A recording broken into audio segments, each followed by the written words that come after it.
Good. Everyone ready? We're good? All right, go ahead. Good afternoon. My name is Alli Research, and today I will be talking to you guys about what I've learned thus far in my ISM journey while studying mechanical engineering. And so before we get into what I've learned so far, I'd like to tell you guys a little bit about me. I am the oldest of 3 girls, and that is my family on the bottom right. That's the most normal looking picture I could find of us, and our feet are cropped out because they're all wearing crazy socks. And so they're all awesome. They're a big part of my life, and being the oldest of 3 girls, I've definitely learned what it means to be a leader, which has been shown to me by my parents, and being a role model for my sisters has been a really big part of my life. I lead a Wednesday night Bible study every Wednesday and I've done that for the past 3 years, and that's something that's really important to me. Being able to minister to those girls and help disciple them and help them live out their lives for Jesus has just been incredible.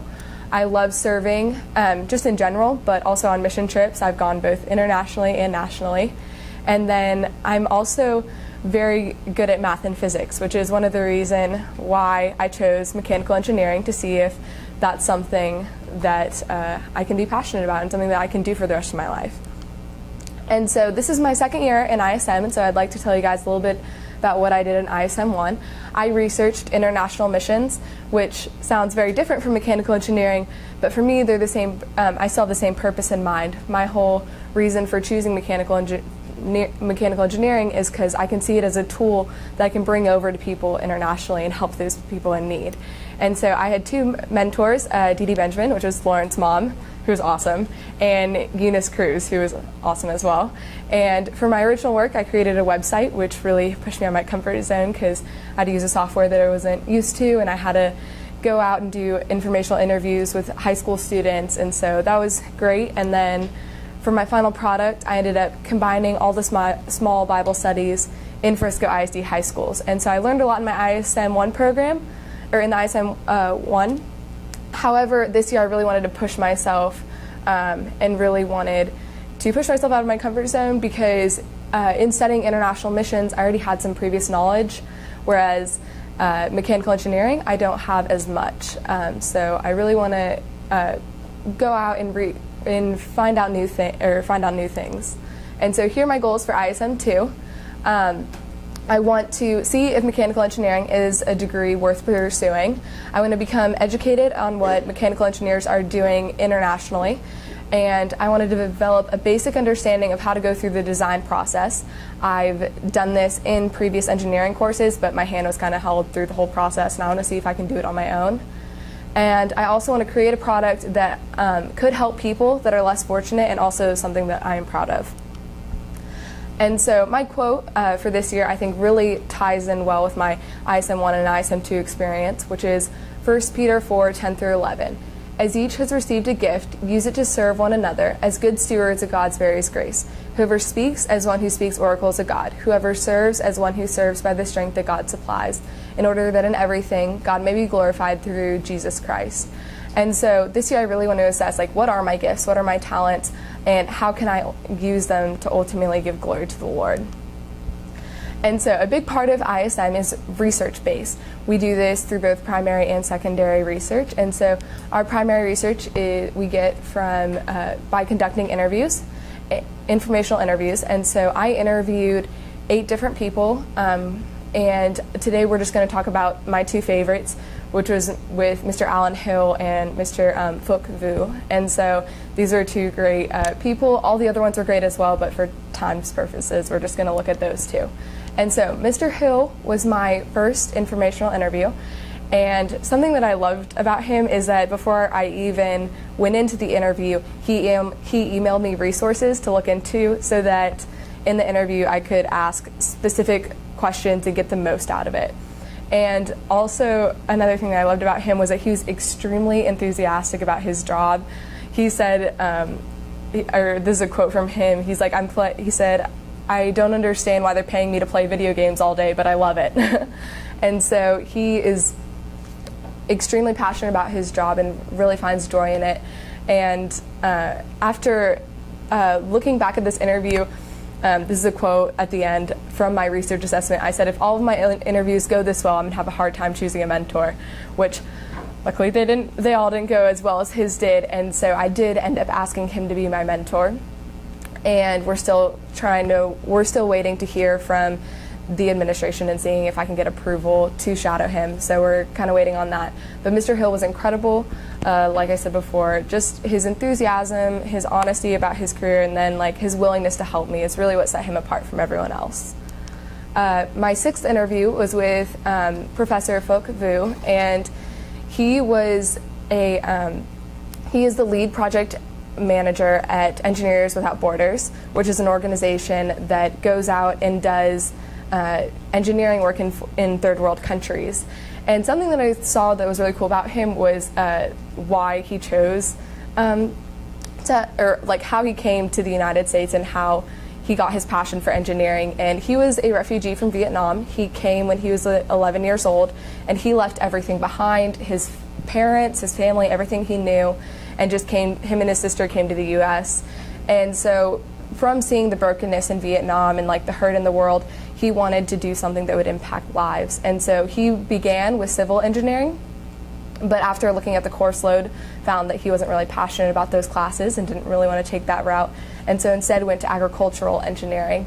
And just his humility, his servant's heart was just so encouraging to me, that his whole life was about helping people. And something that I really want to emulate in him is just the passion that he had. And I also want to remind myself of, why am I doing mechanical engineering? Like, why would I pursue this career? And something that I also got out of this interview that was extremely beneficial were 4 project packets that he gave to me from Engineers Without Borders. And these project packets outlined 4 projects that they conducted in 4 different countries around the world. And that's really going to tie into my original work, which I'll talk about later. And so like I said, there are 2, ISM is extremely research-based. There's primary research, secondary research, and from our secondary sources, I've written 4 research assessments so far, and we're just going to talk about 2 today. And both of the ones that we're going to talk about resulted from my conversation with Mr. Hill.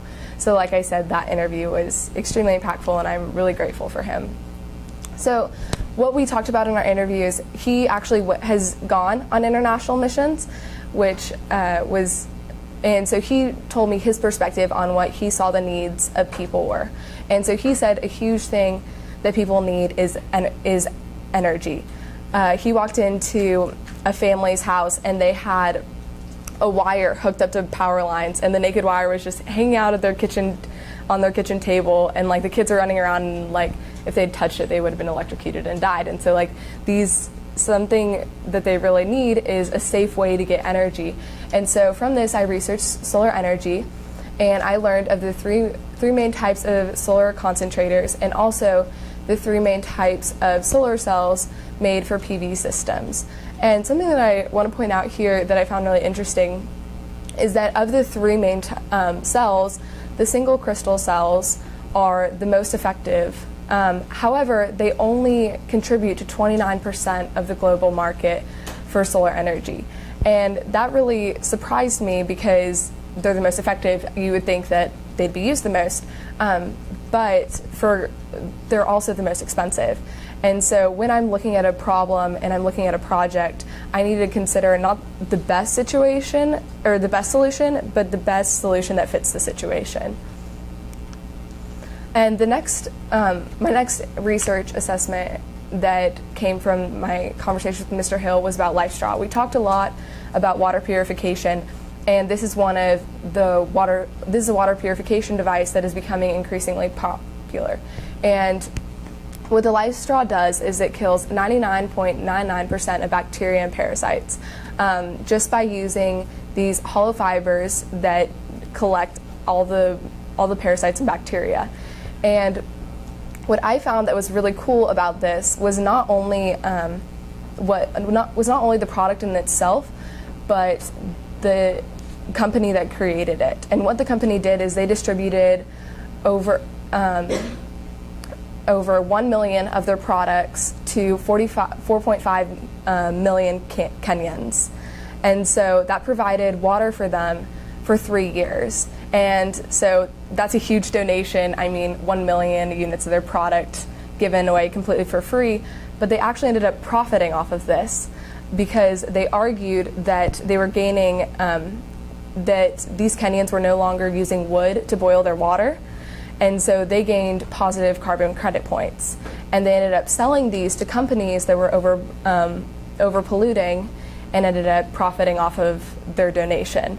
And so while that is seen as kind of corrupt and cheating the system, which I mean it was used to help 4.5 million people. And so that's something, as an engineer, like engineering is just problem solving, and I need to look at the way that I can best help people and the most efficient way I can do that.